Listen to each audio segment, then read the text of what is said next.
Pleasant morning to all of you, my dear students. Once again, welcome back in our online classes. This is your Rajendra Bajaj sir. My dear students, today we will start our lesson number 7. The name of lesson is States of Matter. State of Matter मतलब जो वस्तु है उनकी position कैसी है उसके बारे में आज हम पढ़ेंगे. स्टार्ट करते हैं लेसन को. You have learned the matter is something that has mass and takes up space. आपने अभी तक पढ़ा होगा मैटर जो होते हैं उसके अंदर मास होता है और उसको वो कोई स्पेस को ऑक्यूपाई करके रखते हैं. Things around us are made of matter. हमारे चारों तरफ जो चीज़ें हैं वो किसी न किसी पार्टिकल से बनी होती है, वो मैटर ही है. ठीक है. And matter is made of a minute particles. Matter जो होते हैं वो बहुत सूक्ष्म या बहुत छोटे छोटे पार्टिकल से बने होते हैं. Matter exist in 3 states. जो भी सामान है, जो भी वस्तु है, जो भी चीज़ें हैं वो 3 फॉर्म में होती है मैटर, है ना. उनकी जो पोजीशन है, उनकी फॉर्म है वो 3 होती है. और कौन सी होती है? सॉलिड फॉर्म, लिक्विड फॉर्म और गैस फॉर्म, है ना. तो सॉलिड में होते हैं, लिक्विड में होते हैं और गैस में होता है. सॉलिड कैसे कहते हैं देखो हम उसके बारे में बात करते हैं. Solid in solid the particles are tightly packed which gives them a definite shape. Solid के अंदर जो पार्टिकल्स होते हैं, छोटे जो उसके जो पार्टिकल्स होते हैं वो एकदम से एक दूसरे से चिपके होते हैं. ठीक है. और टाइटली पैक्ड होते हैं जो एक उस मटेरियल को एक पोजीशन उसको सॉरी एक शेप देते हैं. उसकी एक शेप होती है, कोई भी शेप. जैसे इट मीन्स ये पेंसिल है, ठीक है ना. ये पेंसिल है तो इसकी ये एक सॉलिड है. इसके पार्टिकल्स एक दूसरे से इतने टाइटली पैक्ड हैं कि इसने एक पेंसिल की शेप दे दी उनको. ठीक है. तो उस प्रकार से जिस चीज़ की एक शेप होती है पर्टिकुलर, जो भी सामान आप देख रहे हो अपने चारों तरफ, वो सामान ये जो थिंग्स हैं उनकी एक शेप है. तो जिसकी शेप होती है, जो एक स्पेस को ऑक्यूपाई करके रखती है पर्टिकुलर स्पेस को, उसको हम सॉलिड कहते हैं. Liquid in liquid the particles are loosely packed. Liquid में क्या होता है? ये पार्टिकल्स लूज होते हैं. ठीक है. This allows them to flow and take the shape of the container which they are put. Liquid के अंदर जो पार्टिकल्स होते हैं वो टाइटली पैक नहीं होते, वो लूज होते हैं. तो वो क्या करते हैं? उसको बहने के लिए या उसको इधर उधर मतलब फ्लो होने के लिए अलाउ करते हैं. ठीक है. अब उसके अंदर उसकी जो शेप होती है, उसकी पर्टिकुलर खुद की कोई शेप नहीं होती. जिस भी कंटेनर में आप डालोगे वो ऐसे शेप का बन जाएगा. अगर आप उसको किसी कटोरी में डालोगे तो कटोरी जैसी शेप बना लेगा, गिलास में डालोगे तो गिलास की जैसी शेप बन जाएगी, या टेबल पे कहीं पे फर्श पे डालोगे तो फ्लो होके चला जाता है. तो उसकी वैसी ही शेप बन जाती है. जैसी इस शेप में जैसे कंटेनर में आप डालोगे वो वैसा ही बन जाता है. गैस क्या है? The particles are far apart in gases. This allows them to move freely flow and occupy the space available. Gas के अंदर क्या होता है? जैसे भी जो भी इनको स्पेस मिलता है, यानी उनकी density lower than other states है. उनकी डेंसिटी जो है वो सॉलिड और लिक्विड से जो है लोअर है. तो वो क्या है? हवा में उड़ते हैं, मतलब ऊपर की तरफ उड़ते हैं. तो उसमें क्या होता है कि गैसेस के अंदर जो पार्टिकल्स होते हैं वो फ्रीली मूव करते हैं. जो पार्टिकल्स हैं उसके अंदर वो फ्रीली मूव करते हैं. उनको उसके अंदर जो भी जगह मिलती है, अगर उसने आपने उसको डब्बे के अंदर या किसी में भी डाल रखा है, किसी कैन में डाल रखा है, कि कोई भी उसका जो कंटेनर है उसके अंदर जितना स्पेस उनको मिलता है उसमें वो घूमते रहते हैं. एक जगह पे नहीं है कि यहाँ पर रखे हुए हैं, पड़े हुए हैं. ठीक है. तो वो क्या है? ऊपर हवा में जितना स्पेस उनको मिलता है वो उतना फ्रीली मूव करते हैं. तो ये 3 स्टेट्स थी इनकी, सॉलिड थी, लिक्विड थी और गैस थी. अब हम बात करते हैं क्या मैटर चेंज हो सकता है, यानी सॉलिड जो है वो लिक्विड में और लिक्विड जो है वो सॉलिड में या गैस में चेंज हो सकता है क्या. तो जो चेंज होने की जो इनकी मैटर्स की पोजीशन है उसको हम क्या कहते हैं उसके बारे में पढ़ते हैं. Can matter change. क्या कैन मैटर चेंज? क्या मैटर चेंज हो सकता है? Matter can change from one state to another. बोल मैटर जो है वो एक पोजिशन से और दूसरे पोजिशन में चेंज हो सकता है. This changes can be physical और केमिकल. ये चेंजेस जो है फिजिकल भी हो सकते हैं और केमिकल भी हो सकते हैं. अब हम बात करते हैं पहले फिजिकल चेंज के बारे में. फिजिकल चेंज क्या होता है? फिजिकल चेंज बेटा वो होता है कि जो चेंज हम कोई बनता है या कोई चेंज हम करते हैं, वापस वो उसी चेंज में पहले वाली फॉर्म में आ सकता है, उसको हम फिजिकल चेंज कहते हैं. यदि आपने एक कोई भी चीज़ लिया, सपोज आपने पानी की कटोरी में पानी रखा और उसको आपने फ्रिज में रखा, वो आइस बन गई. ठीक है. तो ये जो change of liquid from liquid to जो सॉलिड था, यानी वाटर जो था आपका लिक्विड था, उसको आइस बनाया तो सॉलिड हो गई, है ना. तो अब वो चेंज तो हो गया, लेकिन वो क्या है कि जब पानी को वापस आइस को आप बाहर रखोगे तो पिघल के वापस पानी बन जाएगा. तो जो ये वापस उसी फॉर्म में आ जाएगा उसको हम फिजिकल चेंज कहते हैं। अगर वो वापस उस फॉर्म में आ सकता है, वो ऐसी कोई भी चीज़ होती है तो वो फिजिकल चेंज होती है। सपोज आपने कपड़ा है, कपड़े को ये आपने इसके देखा, हमने कपड़ा है उसको आपने भिगोया, ठीक है, तो उसका चेंज हुआ, यानी पहले वो सूखा था, हल्का था, उसका लाइट वेट था, पानी में डाला, गिल्ला हुआ और भारी हो गया, ठीक है, तो उसका फिजिकल चेंज हो गया, वो चेंज हो गया, बट वो वापस सूखने के बाद उसी फॉर्म में आ जाएगा। तो इस प्रकार के चेंजेस को आप क्या कहोगे? फिजिकल चेंज कहोगे। चलो पढ़ते हैं इसका। When you play with clay, जब आप मिट्टी में खेलते हो एंड चेंज इट्स शेप, उसकी शेप चेंज होती है, ठीक है, इट इज स्टिल क्ले, लेकिन वो बाद में भी मिट्टी ही रहती है। In this kind of changes, इस प्रकार का जो चेंजेस है उसको हम क्या कहते हैं? There is a change in the size and shape. ये जो चेंज है ये साइज और शेप में होता है object, but no new substance is formed, लेकिन कोई नया सब्सटेंस उसमें नहीं बनता है, ठीक है। जो चीज़ आपने रखी थी, जो चीज़ में खेले फाड़े तोड़े कुछ भी किया, वो चीज़ वैसी ही रही है, वो वही चीज़ रही, वो बदली नहीं है, तो उसको हम फिजिकल चेंज कहते हैं। The change in which no new substance is produced is called physical change. वो बदलाव जिसके अंदर कोई नया चीज़, नया सामान या नई चीज़ का उत्पत्ति नहीं होती है, ठीक है, तो उसको हम फिजिकल चेंज कहते हैं। ए मटेरियल में बी चेंज शेप और form while under going a physical change without new compounds being formed.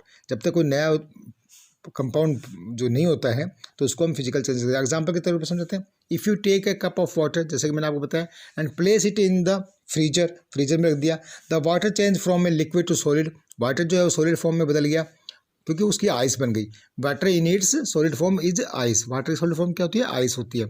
Hair water remains water, लेकिन यहाँ पे पानी फिर भी पानी ही है, जब वो वापस पिघलेगा तो पानी ही बन जाएगा। It only changes its form from a liquid to a solid, उसने सिर्फ अपनी फॉर्म को चेंज किया सॉलिड से, सॉरी लिक्विड से सॉलिड के अंदर। दस this is a called physical change. इस प्रकार के चेंजेस को हम फिजिकल चेंज कहते हैं। पानी की भाप बन जाती है, पानी उड़ता है तो भी पानी की फॉर्म ही रहती है, या मॉइस्चर होती है, नमी होती है पानी के अंदर, तो भी पानी का फॉर्म ही होता है। Evaporation and condenses of water are also physical changes, ये भी physical change है। Some more examples of physical change are wet clothes drying in the sun, गिले कपड़े हैं, ये भी एक physical change है। Mixing sand and water together, boiling water, breaking glass and tearing paper, ये सब physical changes हैं कि आपने कागज़ का टुकड़ा लिया, उसको फाड़ा तो भी वो कागज़ ही रहेगा, उसके 2 टुकड़े कर दिए, 4 टुकड़े कर दिए, लेकिन वो क्या रहेगा?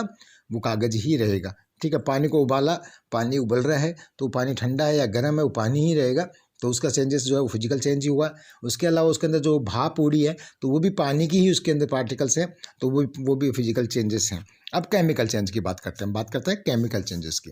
इन a fireplace you use logs to start a fire, आप एक आग जलाने वाली जगह पे आग जलाना शुरू करते हो। The wood burns and turns into ash and smoke, लकड़ी जलाते हो, लकड़ी जलाते हो तो उसमें क्या होता है कि वो लकड़ी जल करके राख में और धुएं में तब्दील हो जाती है। लकड़ी जलती है और उसमें जो लकड़ी जल करके कोयले से भी राख बन जाती है, तो राख में बदल गई और उसकी जो धुआं आग में जो थी वो धुआं बन करके उड़ गई, तो वो चेंज जो था, है ना, the wood becomes a different kind of matter. अब लकड़ी जो थी वो अलग अलग प्रकार के मैटर में कन्वर्ट हो गई। कैसे? व्हेन इट इज बर्न, जब जल रही थी, this kind of change is termed as a chemical change. जो जली वो तो उसने क्या किया? अलग अलग फॉर्म्स में कन्वर्ट हो गई। इस प्रकार का जो कन्वर्ट था उसको हम क्या कहते हैं? केमिकल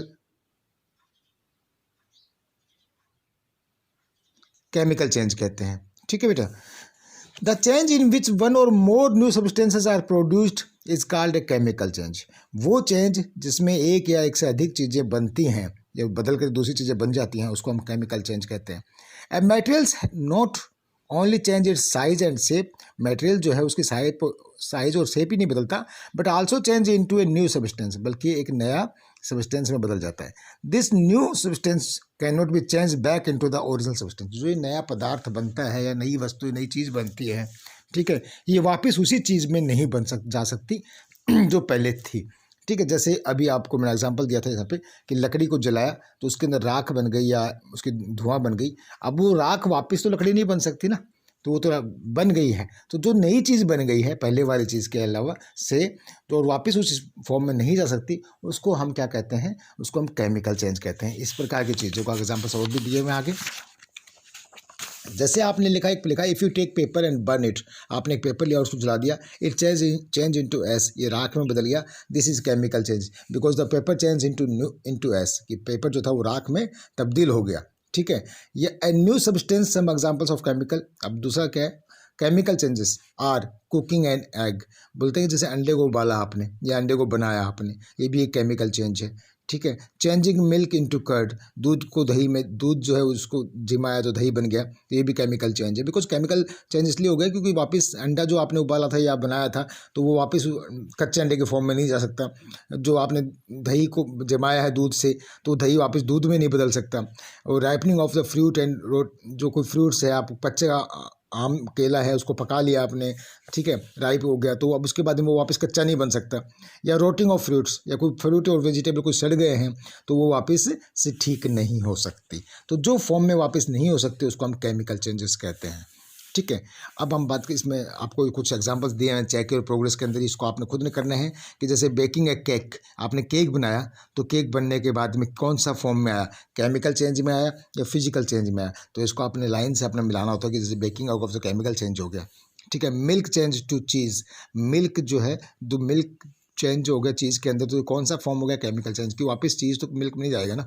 ब्लोविंग ए बैलून, आपने गुब्बारा फुलाया तो इसकी चेंज कौन सी है, इसकी फिजिकल चेंज है। फिजिकल चेंज क्यों, क्योंकि गुब्बारा फुलाया तो बड़ा हो गया, लेकिन उसकी हवा जैसे निकलेगी वापस उसी फॉर्म में आ जाएगा, वैसे ही है तो गुब्बारा ही ना, तो फिजिकल चेंज होगी। कुकिंग फूड, कुकिंग फूड आपने खाना बनाया कच्चे से पक्का हो गया तो ये क्या हो गया, केमिकल चेंज हो गई, केमिकल चेंज होगी। Melting ice cream, melting ice cream, ice cream पिघल गई तो ये फिजिकल चेंज है, क्योंकि पिघल गई तो पिघल गई, वापस जमाओगे तो वापस उसका वही चीज़ रहेगी, तो वो आइसक्रीम ही। ठीक है। Cutting cloth to small piece, एक कपड़े को आपने छोटे छोटे टुकड़ों में काट दिया तो ये कौन सा चेंज है, ये फिजिकल चेंज है। बिकॉज कपड़ा तो कपड़ा ही है, चाहे उसको एक टुकड़े कर दिया 10 कपड़े हैं तो रहेगा, तो उसका मटेरियल तो कपड़ा ही रहेगा। ठीक है। तो ये कपड़ा हो गया, तो अब ये हो गया आपका फिजिकल चेंजेस में। तो हमने इसको लगाया कि कौन कौन से चेंजेस किसके हैं। अब बात करते हैं हम सेपरेट थिंग्स की, कि चीज़ें कैसे सेपरेट की जा सकती है। चलो करते हैं। Sometimes when substances get mixed, कई बार कुछ चीज़ें आपस में मिक्स हो जाती हैं, we need to separate them, हमें उन्हें अलग करना पड़ता है। We can separate substance when we understand the properties of this different substances. ये बोल रहे हैं कि जब आप सब्सटेंस कोई भी चीज़ें हैं वो मिक्स हो गई, आप उसको अलग करना चाहते हो तो आप अलग कर सकते हो, अगर उसका आपको उसकी प्रॉपर्टी का पता लग जाए। प्रॉपर्टी से मतलब जैसे अब आप कोई बीच में जहाँ पे बेड्स हैं या कोई चीज़ें हैं वो मिक्स हो गई, जैसे आप एग्जांपल दे बताया हुआ है कि एक चीज़ें हैं यहाँ पे, कोई ब्लू है, कोई रेड है, कोई ये अलग अलग टाइप के बेड्स रखे हुए हैं ना, तो ये बीड्स को या बेड्स को कोई या वो कोई चीज़ें इसकी जगह पे ले लोगे आप, तो उनको आप पहचान पा रहे हो कि ये चीज़ है, तो इसमें से आप कैसे इसको अलग कर पाओगे, तो उसको हाथ से आप अलग अलग कलर वाइज या किसी उसकी प्रॉपर्टीज़ के मुताबिक उसको आप अलग कर सकते हो। The method of separating out one substance from another is simply by picking them. किसी भी चीज़ को, एक चीज़ को दूसरी चीज़ से अलग करने को जो है हम हैंड पिकिंग कहते हैं, हाथ से तो अलग किया ना आपने, उसको उठाया और अलग कर दिया। This method is generally used when the size, shape और colour of the substance are different. ये तब अप्लाई होता है कि जब एक चीज़ से दूसरी वस्तु का कलर, शेप या साइज अलग अलग होता है और उसको हम पहचान पाते हैं कि ये चीज़ अलग और ये चीज़ अलग है, तभी पॉसिबल हो पाता है। In this case Ali and Anna can picks beads of each colour and collect them separately. जैसे यहाँ पे अली और अन्ना का एग्जांपल दिया था कि हाय अन्ना व्हाट आर यू डूइंग, कि अन्ना तुम क्या कर रही हो, तो अन्ना ने कहा hi Ali, mother has given me a task to separate this mixture of colourful beads, just wondering how to go about it. ये बोल रही कि मुझे मम्मी ने टास्क दिया कि इनमें से अलग अलग बीड्स को जो कलर वाइज इनको सेपरेट करना है, कि ब्लू एक साइड में करना है, रेड एक साइड में करना है, येलो एक साइड में करना है, तो हम इसको करना कितना कैसे कर पाएंगे। तो बोलते हैं don't worry, let us pick out bits, चलो हम चिंता मत करो, हम इसको अलग करते हैं। ईच कलर हम अलग अलग कलर के अलग अलग कर लेंगे एंड सेपरेट देंगे, इसी प्रकार से वो अलग हो जाएंगे। आई विल हेल्प यू, मैं तुम्हारी हेल्प करता हूँ। तो वही चीज़ यहाँ बताया कि Ali and Anna can pick bits of each colour and collect them separately, उन्होंने सेपरेट किया। तो इस प्रकार जो सेपरेट करने का प्रोसीजर को हम क्या कहते हैं, हैंड पिक कहते हैं, हाथ से अलग अलग बिन दिया। थैंक्स अली, बट सपोज, अब ये बोल रहे हैं कि थैंक्स अली, आपने मेरी मदद कर दी, बहुत अच्छी बात है, बट सपोज मान लो कि the mixer was of rice and sugar, अगर सेम ही कलर के हों, जैसे चीनी और चावल है, इनका मिक्सर हो जाए तो हम इसको अलग कैसे कर पाएंगे, कैसे पॉसिबल होगा कि अलग होगा। तो ये बोल रहे हैं कि yes of course it would be possible, ये भी संभव हो सकता है। कैसे, simply put some water into the mixer and keep it in some time.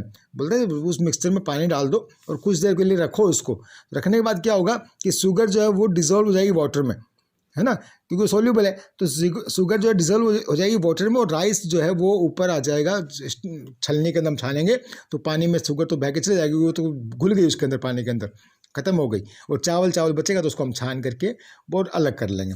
इस प्रकार का जो प्रोसीजर होता है किसी चीज़ को अलग करने का, उसको हम फिल्ट्रेशन कहते हैं। फिल्टर क्या है ना उसको, तो उसको हम फिल्ट्रेशन कहते हैं। देखो यहाँ पे लिखा है sugar and rice can be separated by mixing them in water. Sugar और राइस को हमने अलग कैसे किया, वाटर में मिक्स करके। Since sugar is soluble in water, चीनी जो है वो घुल जाती है उसमें, we get sugar solution and rice is left in the vessel. बर्तन में जो है शुगर तो बह के चला गया अलग, और सारा वेसल में, बर्तन में राइस बच गया। When we power this through a strainer, जब हम इसमें छलने से किसी चीज़ से छानते हैं तो rice gains will stay on the strainer, तो राइस के जो दाने हैं वो छलने में रह जाते हैं। And the sugar solution will pass on the vessel underneath, और वो छलने से पानी जो है बाहर निकल जाता है। क्लियर है? This method is generally used when one substance is soluble and the other substance is insoluble. ये तब अप्लाई होता है जब दो सब्जियों में से एक जो है सोल्यूबल होती है पानी में और दूसरी चीज़ पानी में सोल्यूबल नहीं होती है।